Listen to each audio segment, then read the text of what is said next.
Friends, welcome to trick విద్యాలయం. Hi friends, I'm కోటి. Welcome to trick విద్యాలయం. ఈరోజు మనం భారతదేశంలోని నేలల గురించి వివరించుకుందాం. పార్ట్ 1 డిస్క్రిప్షన్లో ఉందండి. పార్ట్ 1 చూసిన తర్వాతనే దయచేసి పార్ట్ 2 చూడండి. ఓకే, పార్ట్ 1లో ఎర్ర నేలల వరకు చెప్పుకున్నామండి. ఇవి గ్రానైట్ శిలలు విచ్ఛిన్నం చెందడం వల్ల ఏర్పడ్డాయి. ఎర్రటి రంగులో ఉండడానికి కారణం అందులో ఉండే ఐరన్ ఆక్సైడ్. ఇక్కడ మనం చూసుకున్నట్లయితే ఇక్కడ విశ్వం నుంచి ఒక మంచి బిట్ ఉందండి. అరుణ గ్రహం లేదా ఎరుపు రంగు గ్రహం అని ఏ గ్రహాన్ని పిలుస్తారండి అంటే కుజుడు లేదా అంగారకుడిని పిలుస్తారు. ఎందుకండి ఈ కుజుడు ఎరుపు రంగులో ఉంటాడు అంటే ఈ కుజుడు పైన అత్యధికంగా ఐరన్ ఆక్సైడ్ ఎక్కువగా ఉండటం వల్ల కుజుడు లేదా అంగారకుడు ఎరుపు రంగులో కనిపిస్తాడు. అరుణ గ్రహం అని ఏ గ్రహాన్ని పిలుస్తారు అండి అంటే కుజగ్రహాన్ని పిలుస్తారు. ఓకే, తుప్పు పట్టిన ఇనుము అంటే ఇక్కడ వాతావరణ పరిస్థితి వల్ల ఆ గ్రహంపై ఉండే ఇనుము అనేది తుప్పు పట్టడం వల్ల ఎరుపు రంగులో మనకి కనిపిస్తుంది. దేశ భూభాగంలో సుమారు 29% వరకు ఎర్ర నేలలు అనేవి ఉంటాయి. నీరు త్వరగా ఇంకిపోయే గుణాన్ని కలిగి ఉండే నేలలు ఎర్ర నేలలు.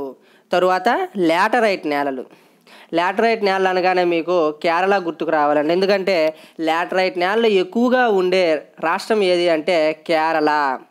అధిక ఉష్ణోగ్రత, అధిక వర్షపాతం ఒకదాని తరువాత ఒకటి సంభవించే ప్రాంతాల్లో ఈ లాటరైట్ నేలలు అనేవి ఎక్కువగా ఉంటాయి.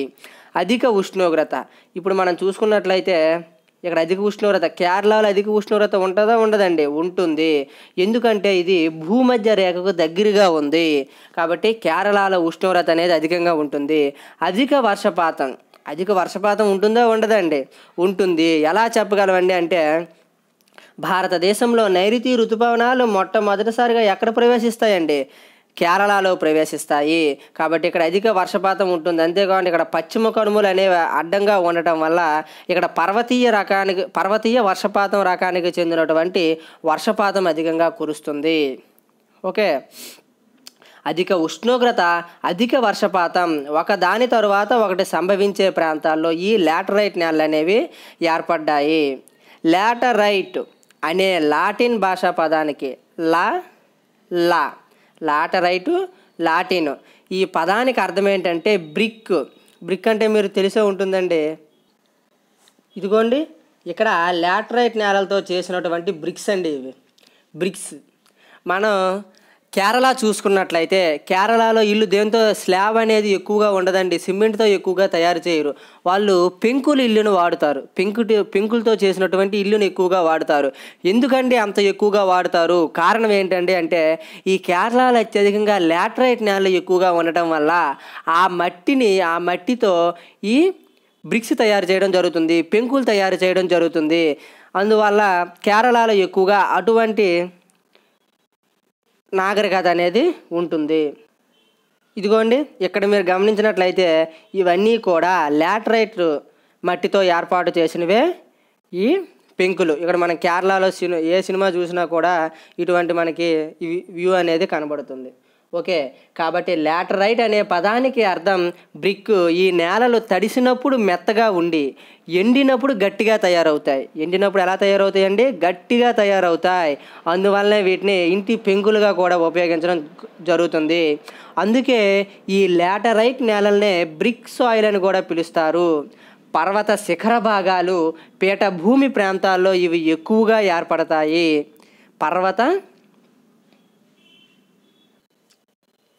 శిఖర భాగాలు, పీఠభూమి ప్రాంతాల్లో ఇవి ఎక్కువగా ఏర్పడతాయి. ఎందుకండి ఈ పర్వత శిఖర భాగాల్లోనే ఎందుకండి ఈ లాటరైట్ నేలలు ఏర్పడతాయి అంటే లాటరైట్ నేలలు అంటే సిలికా లోపించినటువంటి నేలలు. భూమి పైపొరలు అత్యధికంగా ఉండేటటువంటి ఈ సిలికా అనేది లోపించిన నేలలే ఈ లాటరైట్ నేలలు. మీరు ఊహించుకున్నట్లయితే ఒక పెద్ద పర్వతం ఉందని లేదా కొండ ఉందని ఊహించుకోండి, దానిపైన వర్షం పడుతుంది. వర్షం పడుతూ ఉన్న సందర్భంలో ఆ మట్టిలో ఉండే ఆ శిఖర భాగాన ఉండేటువంటి మట్టిలో ఉండే సిలికా అనేది అవక్షేపంగా కిందకి వెళ్ళిపోతుందండి. ఓన్లీ మట్టే మిగులుతుందండి. ఆ మట్టే లాటరైట్ నేలగా మారుతుంది. సిలికా లేని మట్టే లాటరైట్ నేల. ఇవి పర్వత శిఖర భాగాలు, పీఠభూమి ప్రాంతాల్లో ఇవి ఎక్కువగా ఏర్పడతాయి. ఓకే, ఈ నేలలు ఆమ్ల లక్షణాలను కలిగి ఉంటాయి. వీటిలో అల్యూమినియం హైడ్రేట్ ఆక్సైడ్ల మిశ్రమం ఉంటుంది. ఓకే, మనం ఎలా గుర్తుంచుకుంటాం? కేరళలో ఉండేటువంటి పెంకులు అల్యూమినియంతో ఏర్పడతాయని గుర్తుంచుకుందాం. ఓకే, అల్యూమినియం మనం డైలీగా ఉపయోగించే ఒక లోహం. ఇవి తెలంగాణలోని జహీరాబాద్, నారాయణ ఖేడ్, ఇక్కడ ఇంపార్టెంట్, ఆంధ్రప్రదేశ్లో సత్యవేడు, చిత్తూరు జిల్లాలోని సత్యవేడు ప్రాంతంలో ఉండేటటువంటి నేలల రకం ఏది అంటే లాటరైట్ నేలలు. చిత్తూరు జిల్లాలోని సత్యవేడులో ఉండే నేలల రకం లాటరైట్ నేలలు. సుల్లూరుపేట ఎక్కడుందండి? ఇది Satish Dhawan space centre SHR SHAR ఎక్కడుందండి? నెల్లూరు జిల్లాలోని సుల్లూరుపేట వద్ద కలదు. ఇక్కడ కూడా ఏ నేలలో కలిగి ఉంటాయంట? మనకి లాటరైట్ నేలలు కలిగి ఉంటాయి. అంతేకాకుండా నెల్లూరు జిల్లాలోని కావలిలో కూడా ఈ లాటరైట్ నేలలు ఎక్కువగా ఉంటాయి. కావలి అనగానే మనకి జంతు సంరక్షణ కేంద్రాలు అనేవి గుర్తుకు రావాలండి. కావలి బయోస్పియర్ రిజర్వ్ ఎక్కడుందండి? నెల్లూరు జిల్లాలో ఉంది. ఇంపార్టెంట్ అండి, వీటి మనం బయోస్పియర్ రిజర్వ్లో నేర్చుకుందాం కోడ్స్తో. కావలి జంతు సంరక్షణ కేంద్రం అనేది ఎక్కడ ఉందంటే నెల్లూరు జిల్లాలో ఉంది. ఇక్కడ కూడా లాటరైట్ నేలలు అనేవి ఉండడం జరుగుతుంది.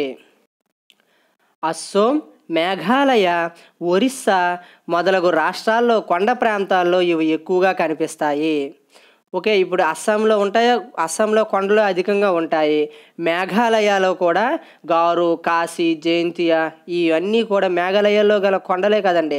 ఒరిస్సా కూడా దండకారణ్యం, ఇవన్నీ కూడా ఒరిస్సాయే కదండి.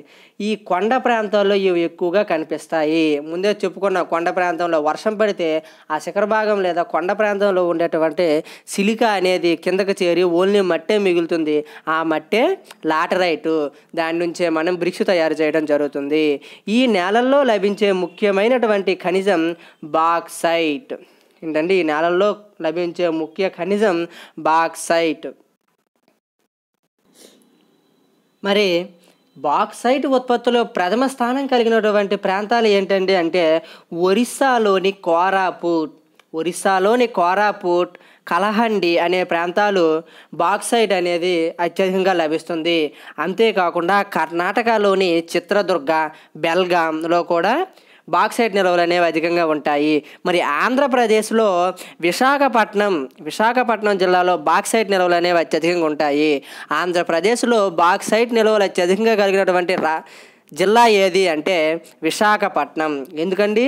ఇక్కడ కూడా ఈ లాటరైట్ నేలలు అనేవి ఉండడం జరుగుతుంది. ఓకే, మనం చూసినట్లయితే ఈ విశాఖపట్నం జిల్లా మన్యం అంటే రూరల్లో ఎక్కువగా బాక్సైట్ నిల్వలు అనేవి ఎక్కువగా ఉన్నాయి. కాఫీ, తేయాకు, రబ్బరు, జీడి మామిడి, కొబ్బరి తోటలకు ఈ నేలలు శ్రేష్టమైనవి. కాఫీ ఉత్పత్తిలో ప్రథమ స్థానం ఏందండి? కర్ణాటక. రెండవ స్థానం కేరళ. ఈ కాఫీ పంట అనేది ఎక్కువగా ఎలాంటి ప్రాంతాల్లో పండుతుందంటే ఈ పర్వత శిఖరాల వాలులు వెంబడి ఈ కాఫీ పంటను పండిస్తారు. తేయాకు కూడా అంతేనండి, పర్వత శిఖరం యొక్క వాలులు వెంబడి పండిస్తారు. కాబట్టి కాఫీ, తేయాకులు పర్వతంతో కూడినటువంటి నేలల వద్ద ఎక్కువగా పండుతాయి. అంతేకాకుండా లాటరైట్ నేలలు ఉండే ప్రాంతాల్లో పండుతాయి. ఈ రెండు ఎక్కువగా ఎక్కడున్నాయంటే కర్ణాటక, కేరళలో ఉన్నాయి. కాబట్టి కాఫీ ఉత్పత్తిలో ప్రథమ స్థానం కర్ణాటక. తేయాకు ఉత్పత్తిలో ప్రథమ స్థానం అస్సాం టీ అంటారు కదండి, అస్సాం టీ బాగా ఫేమస్. కాబట్టి టీ ఉత్పత్తిలో ప్రథమ స్థానం అస్సాం. ఓకే, తర్వాత రబ్బరు ఉత్పత్తిలో ప్రథమ స్థానం ఏంది అంటే కేరళ. మీరు ఒకసారి ఎవరైనా అయ్యప్ప మాల వేసిన వాళ్ళు అయితే ఒక ట్రైన్ మీద వెళ్తూ ఉండగా మీకు సైడు ఎక్కువ సంఖ్యలో రబ్బర్ చెట్లే కనబడతాయండి. ఎందుకంటే కేరళలో రబ్బరు ఉత్పత్తిలో ప్రథమ స్థానం రబ్బరు చెట్లు. జీడి మామిడి, కొబ్బరి తోట, కొబ్బరి ఉత్పత్తిలో ప్రథమ స్థానం ఏదండి? కేరళ అనేది కొబ్బరి ఉత్పత్తుల ప్రథమ స్థానం. అయ్యప్ప మాల ధరించిన వారు ఎక్కడికి వెళ్తారండి? కేరళ వెళ్తారు. ఈ కేరళలో తన ఇరుముడిలో ఏం పెట్టుకుంటారండి? కొబ్బరికాయ పెట్టుకుంటారు. ఎందుకంటే ఆచారం వచ్చిందంటే కేరళలో కొబ్బరి ఎక్కువగా పండుతుంది కాబట్టి ఆ ఆచారం అలా ఫిక్స్ అవ్వడం జరిగింది. కాబట్టి కొబ్బరి ఉత్పత్తిలో ప్రథమ స్థానం కేరళ. మరి అరటిపండు ఉత్పత్తిలో ప్రథమ స్థానం అనేది నాకైతే అరటిపండు ఉత్పత్తిలో ప్రథమ స్థానం తమిళనాడు. ఓకే. ఎడారి ఇసుక నేలలు. మూడవది ఏంటండి? ఎడారి లేదా ఇసుక నేలలు. ఇక్కడ మన లాటరైట్ నేలలు. ఓకే. ఎడారి ఇసుక నేలలు.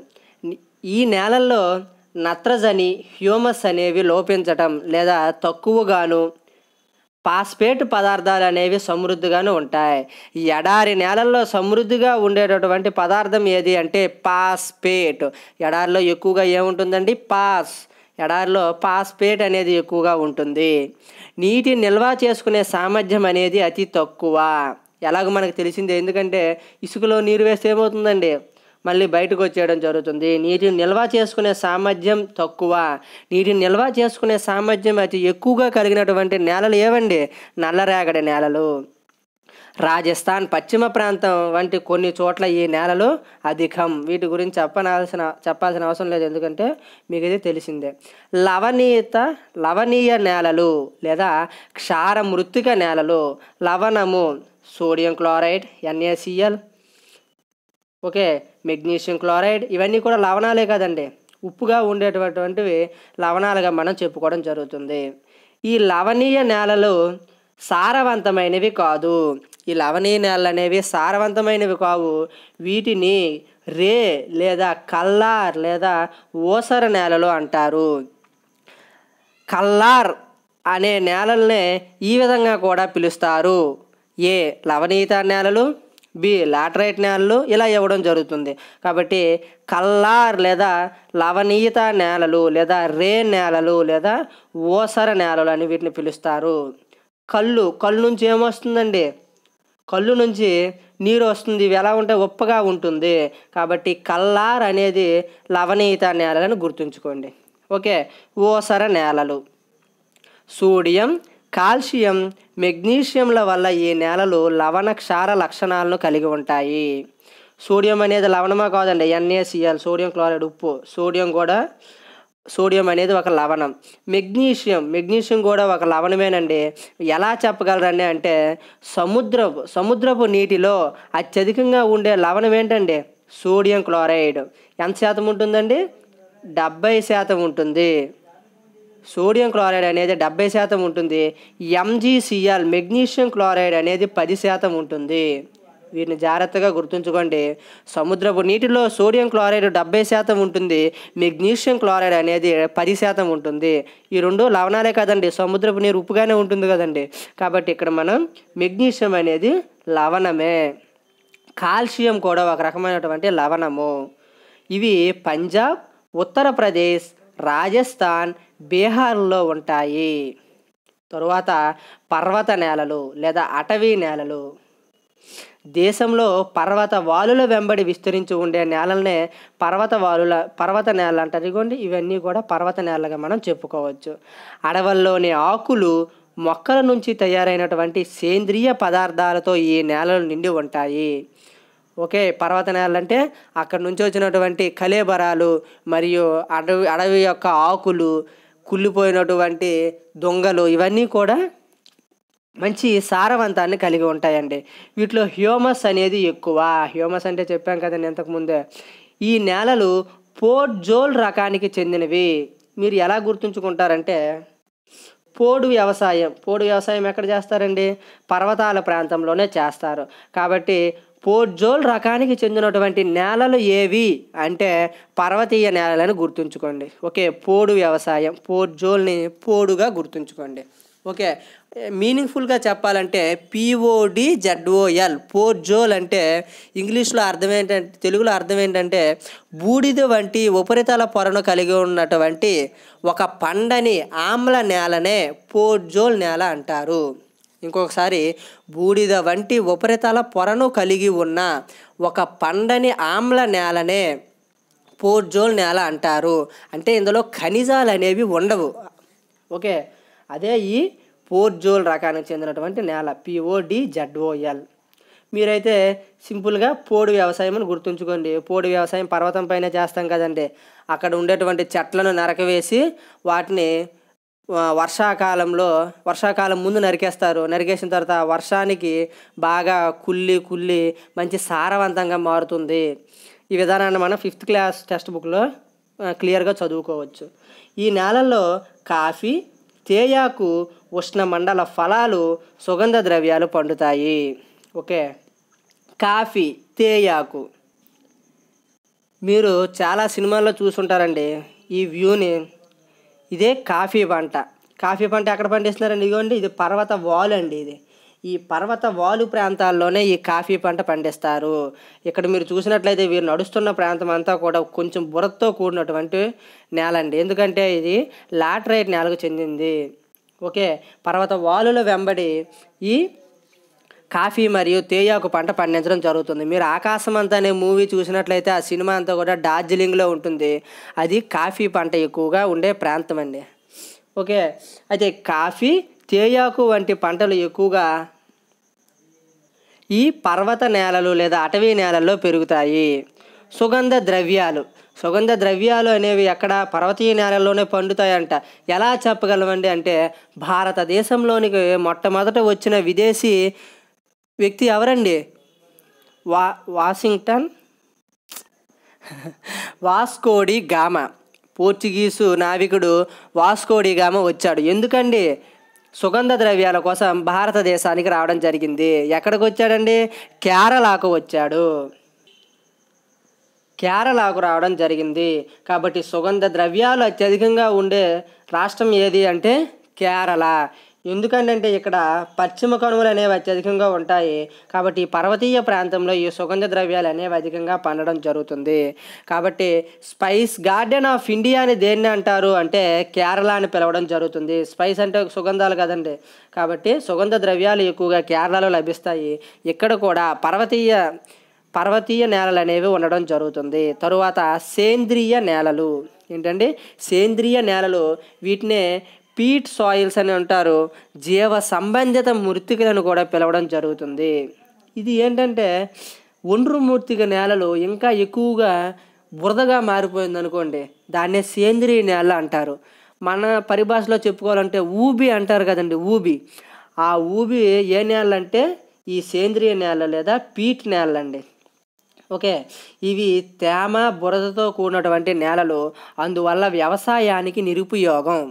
ఓకే, మరీ ఎక్కువ బురదగా ఉంటుంది, ఊబి కలిగి ఉంటుంది. కాబట్టి ఇందులో ఎటువంటి పంట పండదు. ఎందుకంటే మొక్క దాని కాండాన్ని నించోబెట్టడానికి కూడా దానికి అవకాశం ఉండదండి. ఆ వేలు లోపలికి ప్రవేశించడానికి కూడా అవకాశం ఉండదు. కాబట్టి ఇది వ్యవసాయానికి నిరుపయోగం. ఇవి ఆమ్లత్వాన్ని కలిగి ఉండి నలుపు రంగులో ఉంటాయి.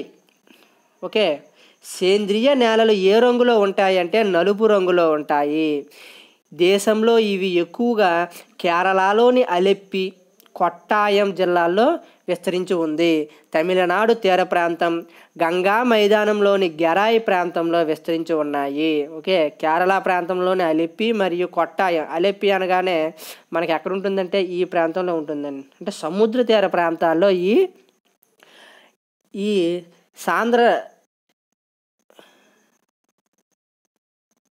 ఈ సేంద్రియ నేలలు అనేవి ఉంటాయి. Okay, Venice of the eastern దేన్ని అంటారండి? అలెప్పి అని పిలవడం జరుగుతుంది. అయితే కేరళలో వీటిని స్థానికంగా కరి నేలలు అంటారు. కరి అంటే ఏంటండి? ఏనుగు అని అర్థము. కేరళలో వీటిని ఏనుగు నేలలు అని పిలుస్తారు. ఎందుకంటే ఈ సాంద్ర నేలలు అనేవి ఏ రంగులో ఉంటాయండి? నలుపు రంగులో ఉంటాయి. అందుకే వీటిని కరి నేలలు లేదా ఏనుగు నేలలు అని పిలవడం జరుగుతుంది. ఓకే, ఈ విధంగా వీటిని గుర్తించుకుందాం. ఇక్కడ బిట్ని ఏ విధంగా అడగొచ్చు అంటే, ఊబి నేలలు అనేవి ఏ రాష్ట్రంలో ఉన్నాయి? ఊబి నేలలు అనేవి ఏ రాష్ట్రంలో ఉన్నాయి అంటే కేరళ రాష్ట్రంలో ఉన్నాయి. ఓకే, తరువాత మృత్తికా క్రమక్షయం. మృత్తిక అంటే మట్టితో కూడినటువంటిదే మృత్తిక. క్రమము, క్షయము, క్రమంగా క్షయం కావడం, క్షీణించడాన్నే మృత్తికా క్రమక్షయం అని పిలవడం జరుగుతుంది. నదులు, పవనాలు, పవనం అంటే ఏంటండి? నిర్దిష్టంగా వీచే ఒక గాలిని పవనం అంటారు.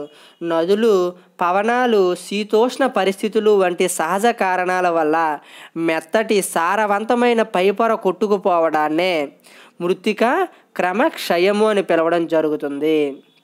Okay friends, thank you so much. ఇలాంటి మరిన్ని వీడియోలు చేయడానికి మమ్మల్ని ప్రోత్సహించడానికి గాను దయచేసి మీరు సబ్స్క్రైబ్ చేసినట్లయితే మేము మరిన్ని వీడియోలు చేయడానికి మాకు మోటివేషన్గా ఉంటుందండి. దీనికి డిస్క్రిప్షన్లో ఈ పీడిఎఫ్ మొత్తాన్ని మీకు పెట్టడం జరుగుతుందండి. ఒకసారి మీరు మీ కొత్త హైటెక్ అయినట్లయితే 306వ పేజీ తీసి ఒకసారి మీరు రిపీట్ చేసినట్లయితే మరింత ఎఫెక్టివ్గా మీకు ఎక్కువ కాలం గుర్తుంటుందండి. ఓకే, ఇదే లవణీయత నేల లేదా క్షార నేలలండి. వీటినన్నింటినీ కూడా ఒక పీడిఎఫ్ రూపంలో మీకు పంపించడం జరుగుతుంది. Okay, thank you friends, thank you so much, bye.